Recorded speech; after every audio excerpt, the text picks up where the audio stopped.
Mountain Everest सीना ताने खड़ा हो और महात्मा बुद्ध जहाँ के निवासी रहे हो, उस जगह से अधिक रहस्यमयी और रोमांचकारी भला और क्या हो सकता है? गैस कर पा रहे हो हम कौन से देश की बात करने वाले हैं आज? जी हाँ, आपने बिल्कुल सही सोचा। आज हम बात करेंगे हमारे पड़ोसी देश नेपाल की। दोस्तों, नेपाल जिससे हमारे देश की एक ऐसी हमजोली है कि हम वहाँ बिना किसी वीजा पासपोर्ट के चक्कर मार सकते हैं। नेपाल जिसकी संस्कृति और आबो हवा ऐसी है कि हम उसे बेटी और रोटी का रिश्ता रखते आए हैं और इसे आगे भी जारी रखना चाहेंगे। नेपाल जिसे हाल तक दुनिया का एकमात्र हिंदू राष्ट्र होने का गौरव प्राप्त है। दोस्तों, नेपाल को पूरे साउथ एशिया का सबसे पुराना देश माना जाता है और उस देश का प्राचीन इतिहास काठमांडू की घाटी से शुरू होता है। नेपाल शब्द को हिंदू संत नेमी के नाम पर से ही लिया गया है, जिन्होंने काठमांडू की घाटी को बसाया था और उसकी रक्षा भी की थी। वैसे तो नेपाल पर कई सारे राजाओं ने बारी बारी शासन किया, लेकिन एक मजे की बात आपको बताता हूँ, वो ये कि ये देश कभी भी किसी दूसरे देश का गुलाम नहीं बना। इसीलिए तो हमारे देश जैसा इस देश का कोई भी स्वतंत्र दिवस नहीं है। भले ही नेपाल एक छोटा सा देश है जहाँ की जनसंख्या है करीब 3 करोड़, पर फिर भी यहाँ पर 123 से भी ज्यादा भाषाएं बोली जाती है। कमाल की बात है ना दोस्तों। नेपाल की राजधानी शहर है काठमांडू, जो दुनिया के पहले 10 लोकप्रिय शहरों में शुमार है। 2000 साल से भी अधिक ज्यादा पुराना ये शहर कई प्राचीन मंदिरों का घर है, जो अपने समय की कहानी बयां करता है। दोस्तों, हमने पहले ही आपको बताया था कि नेपाल देश की पहचान है माउंट एवरेस्ट से।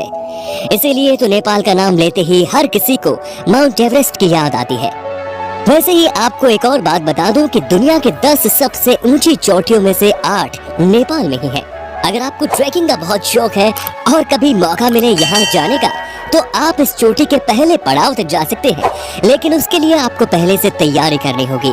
वैसे आपको बता दूं कि राफ्टिंग और ट्रैकिंग जैसा एडवेंचर का असली मजा अगर लेना है तो नेपाल से बेहतर जगह कोई नहीं हो सकती। अगर आपका ऐसा कोई शौक है तो कमेंट सेक्शन में हमें बता दीजिए। दोस्तों, पानी को इकट्ठा करने के मामले में नेपाल दुनिया में दूसरे नंबर पर आता है। अगर इसका समुचित उपयोग किया जाए तो ये देश हाइड्रो पावर के क्षेत्र में दुनिया में एक बड़ी ताकत बन सकता है। लेकिन दुख की बात तो ये है कि यहाँ लोगों को रोजाना 9 से 12 घंटे ही बिजली मिलती है और हर सीजन में 3 से 4 बार पावर कट होता है। इसी वजह से ये देश इंडस्ट्री, फैक्ट्री और ऑफिस की मूलभूत सुविधाओं के मामले में अभी भी अन्य देशों की तुलना में काफी पिछड़ा हुआ है। आपको सुनकर बुरा लगेगा कि नेपाल का नाम दुनिया के सबसे गरीब देशों की सूची में आता है, जहां पर आधे से ज्यादा लोग दिन के $1 से भी कम पैसा कमाते हैं। दोस्तों, हिंदू धर्म को मानने वाले लोग हमारे देश में सबसे ज्यादा है ना? लेकिन धर्म निरपेक्ष होने के कारण हमारा देश एक हिंदू राष्ट्र नहीं है। भारत के अलावा भी दुनिया में कई सारे देश हैं जहां बहुत सारे हिंदू धर्म को मानने वाले लोग हैं। लेकिन आपको जानकर हैरानी होगी कि पूरी दुनिया में नेपाल ही इकलौता ऐसा देश है जो एक हिंदू राष्ट्र है। यहाँ का 80% से भी ज्यादा लोग हिंदू धर्म का पालन करते हैं और अनुपात के मामले में यहाँ सबसे ज्यादा हिंदू निवास करते हैं।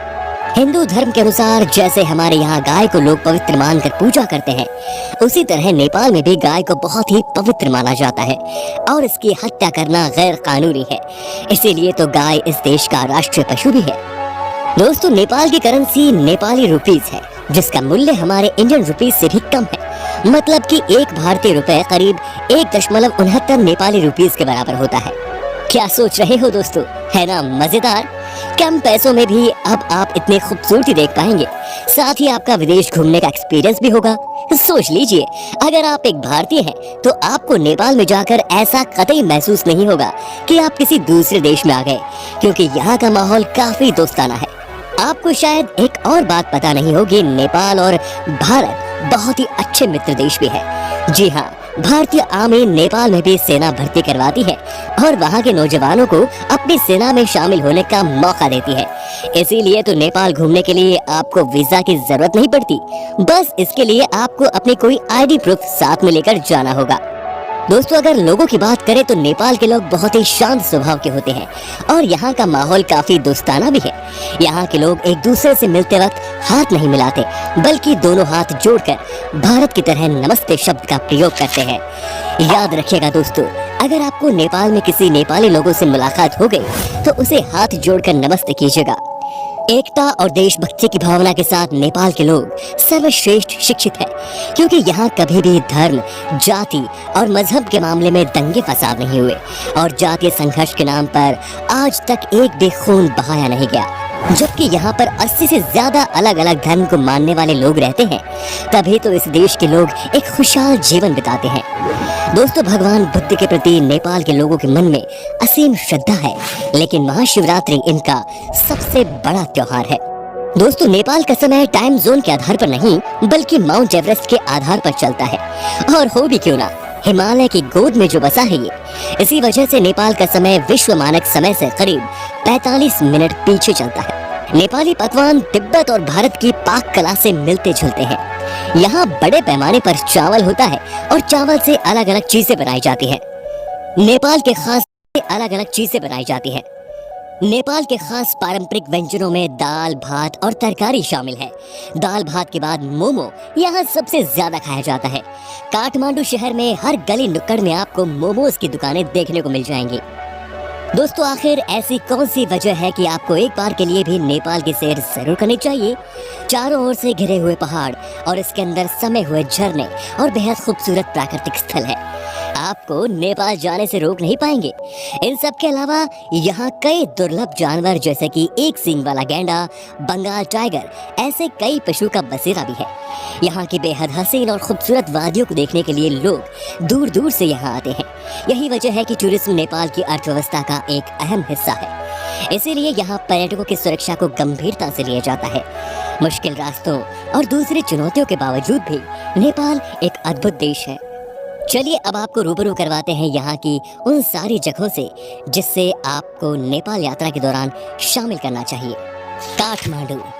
प्राकृतिक खूबसूरती से सजे नेपाल जाने का रास्ता काठमांडू शहर से गुजरता है, जो हिमालय के पहाड़ों से घिरी हुई है। प्राचीन मंदिरों का शहर काठमांडू की कला और संस्कृति के चर्चे 7 समंदर पार होते हैं। बात चाहे बुद्धिस्ट स्तूप की हो या फिर यहाँ के बेहतरीन मंदिरों की, काठमांडू हर तरह से समृद्ध है। यूनेस्को वर्ल्ड हेरिटेज साइट का दर्जा पाने वाला काठमांडू नगर अपनी विशिष्ट शैली में बने घरों के लिए भी विख्यात है। पोखरा। अगर आपको नेचर से गहरा लगाव है और पसंद है शांत झील के पास बैठना, उसके शांत संगीत को सुनना और समझना, तो फिर पोखरा को अपनी फेवरेट डेस्टिनेशन में जरूर ऐड कर लें। झीलों के किनारे आपको प्रकृति का ऐसा रूप देखने को मिलेगा कि मानो सारी खूबसूरती बस यहीं बसती हो। ये शहर 900 मीटर से भी ज्यादा ऊंचाई पर है, जो पर्यटकों को खूबसूरत नजारों और रोमांचक खेलों से रूबरू कराता है। पोखरा घाटी से हिमालय की ऊंची चोटियों को आसानी से देखा जा सकता है। झील के अलावा यहाँ कई सारे मंदिर भी हैं। पशुपतिनाथ मंदिर। हिंदू लोगों के 8 मुख्य मंदिरों में से एक है पशुपतिनाथ का शिव मंदिर, जो बागमती नदी तट पर स्थित है और हरी भरी वादियों से घिरा है। अगर इस मंदिर की संरचना के बारे में बात करें तो इसे करीब 1 मीटर ऊंचे चबूतरे पर स्थापित किया गया है। चौकोर आकार में बनी इस मंदिर के 4 दरवाजे हैं, जो चांदी के बने हुए हैं। इसके ऊपर सिंह का चित्र लगा हुआ है। सावन के महीने में यहाँ श्रद्धालुओं की भीड़ देखते ही बनती है। इस मंदिर के आसपास काफी सुंदर माहौल देखने को मिलता है और शिवरात्रि के दिन मंदिर में पर्व का आयोजन किया जाता है। नागरकोट। ये एक हिल स्टेशन है जो काठमांडू से 32 किलोमीटर दूर है। लगभग 7000 फीट की ऊंचाई पर स्थित इस हिल स्टेशन के बारे में दिलचस्प बात यह है कि यहाँ से हिमालय की चोटियों के साथ ही माउंट एवरेस्ट का भी सूर्योदय देखा जा सकता है। इस वजह से ये एक खूबसूरत रोमानी जगह के रूप में माना जाता है। अगर आप यहाँ से सूर्यास्त और सूर्य के अभूतपूर्व दृश्य देखेंगे ना, तो ये आपकी लाइफ का एक बेस्ट एक्सपीरियंस होगा। जाना चाहेंगे आप इस जगह पर? हमें जरूर बताएं। लुम्बिनी। नेपाल को खास तौर पर भगवान बुद्ध के पवित्र स्थलों के लिए जाना जाता है। लुम्बिनी बौद्ध धर्म का प्रमुख स्थल है, क्योंकि गौतम बुद्ध की जन्मस्थली यही है। भारत नेपाल सीमा रुमिनोदेई गांव को ही लुम्बिनी कहा जाता है। यहाँ का खास आकर्षण वहाँ का 8 स्क्वायर किलोमीटर में फैला गार्डन है। यहाँ माया देवी मंदिर भी देखने लायक है। ये मंदिर गौतम बुद्ध की माँ माया देवी के नाम पर है, जिसमें उनकी मूर्ति भी है।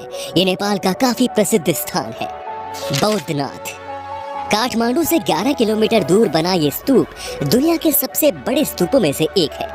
तिब्बती बौद्ध धर्म के सबसे पवित्र स्थलों में से एक ये स्तूप नेपाल का सबसे विशाल स्तूप है। इसे बुद्ध की आंख के नाम से भी जाना जाता है, जो चारों दिशाओं में खुशी और संपन्नता बांटती है। यहाँ से संपूर्ण काठमांडू का विहंगम दृश्य देखा जा सकता है।